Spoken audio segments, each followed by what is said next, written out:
Bank of India में भी तेजी है, लेकिन थोड़ा 2-3 दिन ये प्योरली ट्रेडिंग बैट है। Bank of Baroda, bank of India, आज पंजाब नेशनल बैंक अच्छा लग रहा था सुबह, अब देखो उसका हाल क्या है। अगर वहां पर अगर कुछ मौका मिलता है, नहीं यहाँ पर मौका नहीं है। ये जो ट्रेडिंग बैट है, state bank of India Wednesday को अच्छा लगता था, तो ट्रेडिंग 1-2 दिन के लिए ट्रेडिंग अच्छी लगती है, लेकिन बेस्ट अवॉइडेड, क्योंकि लार्जर बैंक अब तक स्ट्रांग नहीं है। ओके, ठीक है, तो छोड़ देते हैं बैंक्स को, ट्रेडिंग आइडियाज और भी है, वहां पर आप फोकस कर सकते हैं। संक्षेप में गाबा साहब, एक कमेंट आपका टाटा पावर पर भी चाहिए। ये नंबर्स से पहले स्टॉक चला था, पिछले 2 सेशन में सुस्त रहा और उसके बाद आज नंबर्स के बाद इसने दबाव हावी हुआ है। अब ये बताइए, कोई पॉसिबिलिटी है कि ये यहाँ से रिकवर हो सकेगा या फिर प्रेशर और बिल्डअप हो सकता है टाटा पावर में? हो सकता है एक 100 का जो जोन है जहां पर अब ट्रेड कर रहा है 102 के आसपास, 100 ज्यादा एक साइकोलॉजिकल सपोर्ट है। अगर वहां समझ जाता है तो ठीक है, वरना मुझे लगता है कि पॉसिबल है कि 96-97 देखने को मिला है, क्योंकि 2 दिन से जो गिरावट है थोड़ी ज्यादा गिरावट है, इतनी होनी नहीं चाहिए। ये गिरावट थोड़ा मोर देन अनयूजुअल है, तो कहूंगा यस, टाटा पावर में थोड़ी वीकनेस है।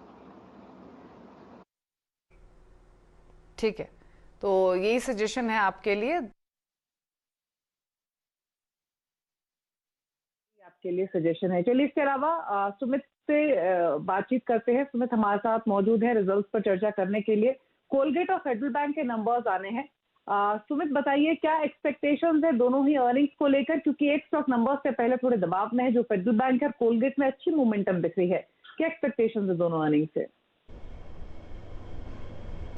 शुक्रिया दीपाली। देखिए, कोलगेट के नंबर्स की अगर बात की जाए तो पिछले क्वार्टर और पिछले साल दोनों ही लिहाज से एक लो बेस तो था। पिछले क्वार्टर में 4% की वॉल्यूम ग्रोथ थी, पिछले साल -8% की वॉल्यूम ग्रोथ एक देखने को मिली थी, तो उसके सामने पॉजिटिव वॉल्यूम ग्रोथ आएगी 8% की, तो ये तो एक कंपनी के लिए वैसी पॉजिटिव फैक्टर हो गया और ये एक लो बेस का बड़ा इंपैक्ट कंपनी के ऊपर दिखा रहा है।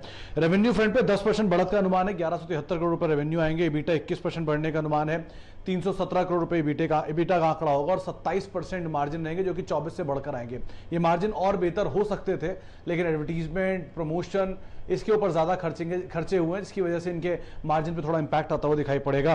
मुनाफा 216 करोड़ रुपए रहेगा, 6% के आसपास की बढ़त यहां पर अनुमान लगा के चल रहा है बाजार। एक स्ट्रॉन्ग डिमांड पिछली जो नए प्रोडक्ट्स इन्होंने आयुर्वेद साइड पर लॉन्च किए थे उसकी तरफ से आते हुए दिखाई पड़ेगी। E commerce channels, online portals, यहां से भी एक अच्छी डिमांड कंपनी को देखने को मिलेगी। लेकिन हाँ, मेजरली सभी ब्रोकर से मान के चल रहे हैं कि हायर एड स्पेंडिंग इस क्वार्टर के अंदर देखने को मिलेगी और यही कंपनी के लिए अगले क्वार्टर की कमेंट्री का क्रूशियल पार्ट भी रहेगा। 2 चीजें, एक मार्केट शेयर क्या दोबारा श्रिंक हुआ है और दूसरा एडवर्टीजमेंट एंड प्रमोशन में कंपनी का कितना खर्चा है। ये 2 पार्ट ऐसे रहेंगे जो कि कमेंट्री में कीनली वॉच किया जाएगा। दूसरे नंबर की बात की जाए तो वो है फेडरल बैंक।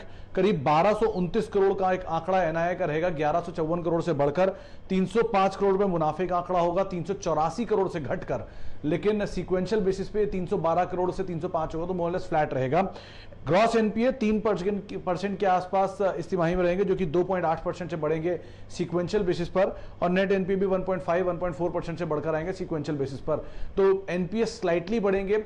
एक चीज कंसर्न मार्केट मान के चल रहा है कि इनका जो क्रेडिट कॉस्ट है वो थोड़ा बढ़कर आएगा, क्योंकि एसएमईज पे इनका मेजर एक्सपोजर है और लॉकडाउन की वजह से और बाकी सिचुएशन की वजह से एसएमईज के ऊपर मेजर इंपैक्ट आया, तो शायद नंबर्स पे उस चीज का प्रेशर रहे। तो अब गोल्ड फाइनेंसिंग, क्योंकि गोल्ड के प्राइसेस भी पहले लास्ट क्वार्टर के अंदर नीचे आए थे, तो अब कैसा इंपैक्ट रहता है गोल्ड फाइनेंसिंग का और एसएमई बिजनेस का, ये 2 चीजें हैं जो क्रूशियली वॉच करनी होगी। लेकिन दोनों नंबर्स पे कमेंट्री और बिटवीन द लाइंस, ये 2 चीजें हैं जिनको बाजार क्रूशियली वॉच करेगा। शुक्रिया सुमित अर्निंग्स बताने के लिए, लेकिन गाबा साहब से राय ले लेते हैं दोनों स्टॉक्स पर। गाबा साहब, फेडरल बैंक तो थोड़ी सुस्ती दिखा रहा है नंबर्स से पहले, लेकिन कोलगेट नंबर्स अच्छे एक्सपेक्टेड हैं और स्ट्रेंथ भी है इस शेयर में। क्या रणनीति रहेगी नंबर्स से पहले आपकी इन दोनों स्टॉक्स पर? कोलगेट तो मुझे सुबह से अच्छा लग रहा है, बहुत बढ़िया ब्रेकआउट मिला है, अच्छा राउंडिंग बॉटम हुआ है, जो मूव मिला है उसके हिसाब से मुझे लगता है अपमूव मिलना चाहिए। हायर टाइम फ्रेम बेसिस पर 1600 का एक जो टारगेट है ये पार करने के 1620, 1630 भी देखने को मिल सकते हैं। बढ़िया अपमूव मिला है, स्टॉप लगाना चाहिए, किसी को लेना है तो ले लीजिए, स्टॉप लगाना चाहिए 1550 का। ठीक है, तो 1550 के स्टॉप लॉस के साथ खरीदारी की पोजीशंस हो तो आप होल्ड कर सकते हैं, और अगर लेना चाहते हैं तो भी अपॉर्चुनिटी दिख रही है इस स्टॉक में, तो बने रहिए कोलगेट के साथ। एक ब्रेक के लिए रुकेंगे, जब लौटेंगे तो बात करेंगे हमारे स्पेशल सेगमेंट कोविड वॉरियर्स की, और आज हमारे साथ एरिस लाइफ साइंसेज